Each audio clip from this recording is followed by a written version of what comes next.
Au Rwanda, la vague des réfugiés Hutus fuyant l'ancienne zone contrôlée par les Français semble arriver à son terme, même si plus de 100 000 personnes sont déjà installées dans les camps autour de Bukavu, au Zaïre. Dans l'un de ces camps, des centaines d'orphelins vivent dans des conditions précaires. Ce sont des enfants de troupes qui ont suivi la débâcle de l'armée rwandaise. Reportage Isabelle Bechler et Éric Mézy.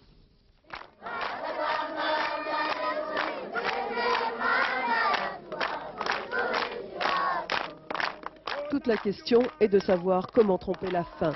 Depuis un mois que l'exil les a amenés à Bukavu, au Zaïre, les 1100 orphelins du camp de Panzi passent leur journée à attendre le repas suivant. Ou comment se donner du cœur au ventre. Leur histoire a été bien douloureuse. Orphelins de militaires, enfants abandonnés, rescapés de bataille, ils ont sauvé leur vie en suivant tant bien que mal la débâcle des forces armées rwandaises.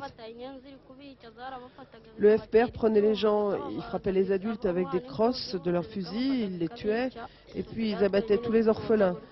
Alors nous on essayait de leur échapper pour s'en sortir. Moi je suis seule à avoir survécu de ma famille. J'ai rencontré les militaires en chemin et c'est comme ça que je suis arrivée ici avec eux.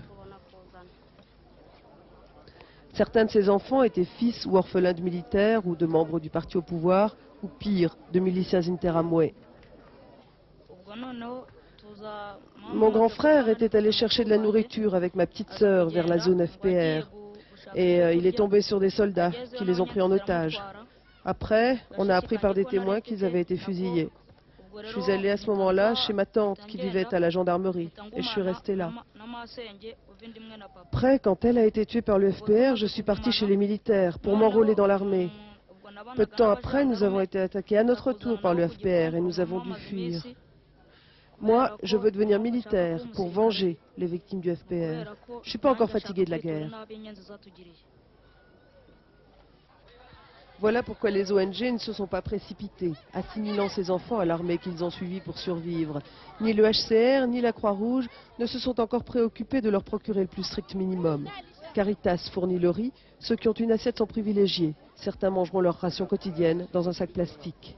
Pour les loger, les enfants dorment comme ça à l'extérieur partout.